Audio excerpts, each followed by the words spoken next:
back. Chapter 1. Finally, we are here. I'm going to try and keep these videos once again nice and short. I'm going to pick out some favorite words, favorite quotes, and then I'm just going to go through parts that I really liked. And I will give you actual the pages that I'm up to so that you can follow along and read along with me, because otherwise it's going to be a bit jumbled, I suppose.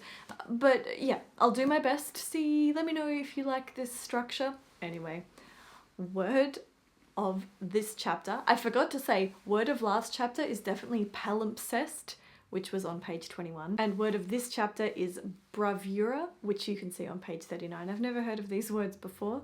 They are now in my repertoire. Don't judge me. Quote of the chapter is on page 37 by Johnny Below. Hell's hell again, the devil's back, referring to Lymond. So I'm going to start with the opening of this chapter on page 35. Starting there, you know what I really liked about the beginning of chapter 1 is that from reading the opening gambit, I was left thinking, okay, so Lymond just rocks up wherever he wants to go, and he just conveniently has this group of men who are really good at following his orders, very obedient, and very good at what they do. Like, everything that Lymond did in the opening gambit kind of worked out really well for him because he had all these people working behind the scenes, and there was a part of me thinking, is this believable? How did he get to this, like, part where he has all these people just following his orders? Well... that is all answered in this chapter. We finally get to see how he fits in with these people, how much they respect him. So what I really liked in page 35, 36, I think it is, yes, we've got Johnny Below and Matt Turkey talking to each other, and you can see with how they're like joking around that they do have this deep respect for Lymond somehow. Kind of like the respect that one would think he's a bitch, but he's our bitch. So I'm really glad that we're clearing up this enigma. It suddenly makes everything more believable and real, which is something that I'm deeply appreciating already at this point in this book. It's just fantastic. It's just so good. Okay, calm down. Another thing, page 37, I'm sorry, Dorothy Dunnett, but we know that you just adore Lymond. I'm sorry, what is this quote? Neat as a pin, dairy made skin. Oh my goodness. Lymond is Dorothy Dunnett's darling baby. She loves him so much, and I appreciate that she doesn't just describe him as he was hot as sin. I'm so glad that we are getting subtle descriptions that are also kind of unusual. I've never heard pale skin referred to as dairy-made skin. It's so appropriate for the time, but it also has that connotation of that his skin not only is pale, but I mean, a maid is... There are multiple definitions of maid. One of them is a virginal woman. I just appreciate that she sprinkles these descriptions of Lymond, like just a little bit of salt and pepper, like not too much, not too little. It's not overbearing, and every time that you come across it, you're just like, ooh, another description of Lymond, give me more, but then there's no more for like ages. It's just so great. I'm also really appreciative in this scene we have where we're thrown straight into Lymond's men and their camp, and these Matt and Johnny sort of interacting. I really adore that there is just no explanation. We're just in the scene, just kind of fending for ourselves. I very much appreciate that style of writing. Okay, next bit that I liked, page 38, when Johnny and Matt were discussing that they would much prefer Lymond to be drunk so that he could be civil and not as difficult to deal with. And Lymond has overheard this somehow. I think he was just about to like rock up, and he ends up telling them off for discussing them behind his back. He doesn't like being talked about behind his back. Interesting. Okay. Because for me, Lymond seems like the kind of guy that he wants people to talk about behind his back. Like, he wants everyone to be talking about him, but maybe he doesn't like the fact that his men are talking about him to each other. Maybe that's a loyalty concern for him. I don't know. Maybe he's just being an ass. That's always an option with Lymond, I'm coming to learn. But I really liked how he does not, like, Lymond does not want to be described as ordinary, and he defended himself. Anything dull or ordinary, he's just like, I need to fix this. I can't have people thinking I'm ordinary. Poor Lymond. Alright, so page 39, when Will Scott is introduced, I'm gonna be honest, I had no idea it was Will Scott until his name was literally said out on the page. I didn't even have an inkling. So I don't know, did anyone else have that issue? Come on, must be most people, right? This scene was great. I had to go back and reread it once I figured out that Will Scott was Will Scott, because Will Scott had been set up as this person who's been sent overseas to be educated, and what I really appreciated is that we already knew that about this character, and suddenly now he's in play with Lymond, and we already expected this character to be well-spoken, so this is Will, to be well-spoken, to be able to quote 100 philosophers just like that. But then he was compared next to Lymond, and Lymond just tears him apart. I appreciate that. So we're here at page 40. This is the interaction where Lymond and Will Scott are talking about why Will wants to be a part of Lymond's crew. This is just so interesting. And Will Scott, oh, it's so cringe. So Will is talking about how he prefers consistency no matter what. So it doesn't matter if it's consistency in evil, consistency in good. So Will Scott has this idea of Lymond in his head that he is this ultra criminal who is just consistent in doing chaotic evil things. And there's this moment where the penny drops and you can kind of feel Lymond roll his eyes at Will when he says that, as we would roll our eyes at any young idealistic person who thinks that you must stick to the ideal at all costs. And we can kind of feel that with Lymond, that mini eye roll, like, oh, the idealism of the young sort of thing. Let's teach him the real world. That's the sort of eye roll that I felt from Lymond in that moment. This is page 40 in that conversation that they have. And for me, that was a moment that I think, the first moment I thought, okay, Lymond is not giving away any of his game. Like, he's not disagreeing or agreeing with Will Scott, but he seems like he's seeing right through all of this, and with his reaction it just seems that he's a good guy. Am I allowed to say that? Is he good? No, I'm not convinced Lymond is good. I'm just convinced that he's trying to do a good thing. I don't know if he himself is good, because there is a difference. Another funny moment. Lymond really dislikes, it gets up him when someone accuses his group of men of being just some silly group. For example, we've got here on page 43, Will Scott refers to the group as some such as you. And Lymond's response is just like, yeah. He does not like that. He's defensive. Lymond is defensive in like the most subtle of ways. This is very clever. Okay, page 43 as well. I am really enjoying the like bro friendship chemistry between Johnny Bullough and Lymond. It is so refreshing, and they're so similar. Like, there is this moment where Johnny gets up and like gives Lymond a bow. They are so dramatic together.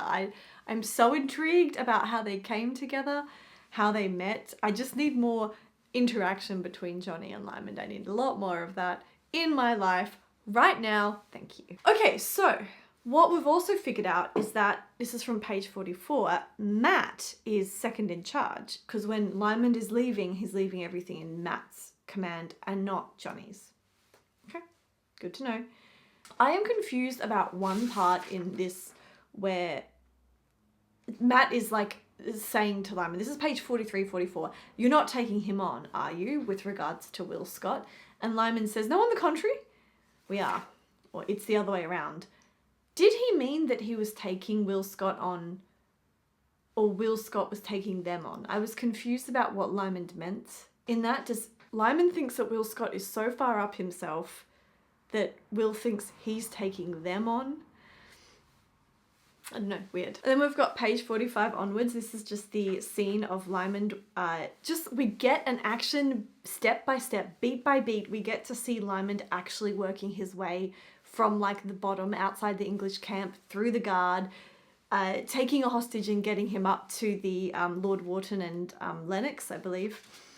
That whole scene finally also really scratches that itch of, I need to see Lymond in action to believe that he can do all of the tiny details, because it was so easy to see him in the opening gambit just waltz through everything that seemed like pre-prepared and very easy. But now we get to see the nuts and bolts of the operation. And honestly, I came to this book and this character because I wanted those nuts and bolts, and I'm very appreciative of now getting to see.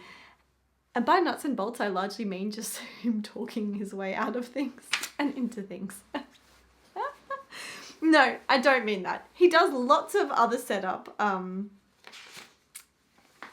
of course, the dialogue is generally the most interesting. Page 46 at the top. Lymond is just struggling with someone else being dirty.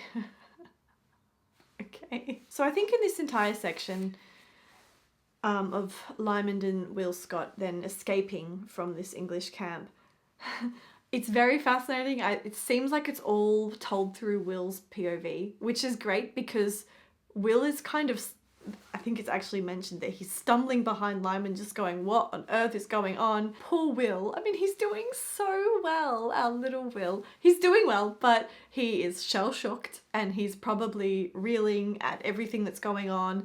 And I can imagine that his heart is just going boom, boom, boom, boom, boom. Lymond is just, you know, he's chilling. This is a normal day for him. His heart rate hasn't changed throughout this entire conquest into the English camp. He's fine. But us readers feel you, Will. We get it. You did well.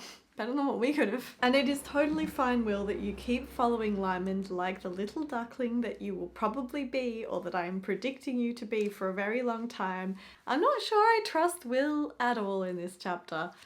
Of course, why do I trust Lymond? I shouldn't be doing that. But I definitely don't know if I trust Will. Is he an insider for something else?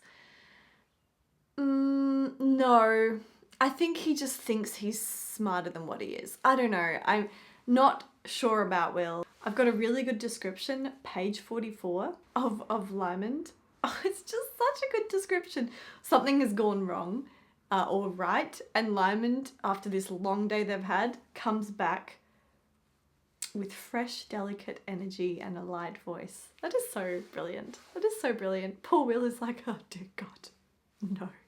Once again, we've got on page 57 where Richard, very fascinating. I love the brothers meeting. Richard definitely is not as boring, I think, as Lymond portrayed him to be in the opening gambit. They are brothers after all. They grew up together. They must have like a hell of a lot of similarities. Richard definitely gives back to Lymond like a lot of tongue. It's true. But once again, Lymond is struggling with anyone calling his group anything sort of on the edges. Like Richard calls it, this is page 57, that his group of men are rabble. And then Lymond goes on for a paragraph, like half defending that word. Not defending, attacking that, or defending his group against that word being a rabble. I also am really enjoying the, you get this in page 44 and page 54. There's a tiny scene, 2 or 3 paragraphs long, just to show a little snippet of something that part of the action. And it's, you know, they're all enjoyable, they're all so needed, and it's just really cool. It's sort of like a movie cutscene where you just see like this tiny little thing come through, like a little drop of information, and it's so fast. It really sets up the pacing to be quite intense. So I'm really enjoying this omniscient POV more than I expected I ever would. Okay, so to end this chapter, I have some questions that I don't want answered and questions I do want answered. So questions I don't want to answer is, who is Jonathan Crouch? I don't want that answer yet, but it is very intriguing to me. The second one is, are Will and Lymond the same age? So how old are they? Is Will in his mid-20s maybe? Lymond in his early 30s? Like I picture Lymond maybe being 5+ years older than Will. I can't be sure. Is Lymond in his 40s? It's possible. The second question I have is, do we ever actually get a lot of Lymond point of view? I really want some, but at the same time, I don't want any of it, because the whole intrigue right now is that we don't see what's going on inside of Lymond's head. Third question. I don't think I want the answer to this because I think it's going to come up later. How did Lymond recognize Will Scott? Lymond recognized him, right? The whole time in that entire scene where he tried to get Will to kill the cook, which by the way was fascinating, that entire scene. Once again, Lymond is setting himself up as someone to be feared. Like, at his word, he's happy to kill any of his men, and no one seems to question it. He's gained enough respect that people trust his judgment of who should and shouldn't be allowed into the group. So that's quite fascinating. And yeah, Will didn't recognize Lymond, but Lymond recognized Will. So there's something going on there.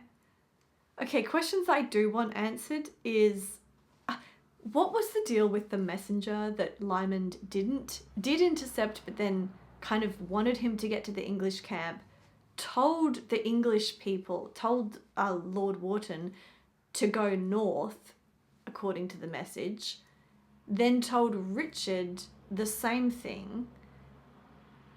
What was the deal with him messing around with this messenger? I don't quite get that, which really bugs me because I feel like I need to understand this. Can someone just explain that? And my last question is, there's page 39. It's just a piece of dialogue I don't understand. And well, maybe I do, but it's just an interpretation thing. So it's page 39, just 2/3 of the way down. Will says, "You can call me Will," and Lymond says after an M dash, "Sir," said Lymond affectionately. Was Lymond saying to Will that Will should call him sir, or was he just making fun of Will and calling him sir and making fun? I don't know. How did you interpret that? Things that I want more after reading this chapter 1 is more Lymond. I mean, obviously, more Will Scott, more Johnny Bullough, more Richard, but just basically more of every single character we've seen, maybe minus the minor characters, more of everything, okay? That is it for chapter 1. There is so much I could have talked about, but I'm keeping to my promise to try to keep these videos short, so I'm picking out just things that I remember at the time as I've gone through. It is not everything. I would love to hear favorite parts of this chapter for you, and thoughts you have, or just questions that you don't get. There is just so much. Every time I go back and reread a page, I'm like, oh, I see so much more in these words now.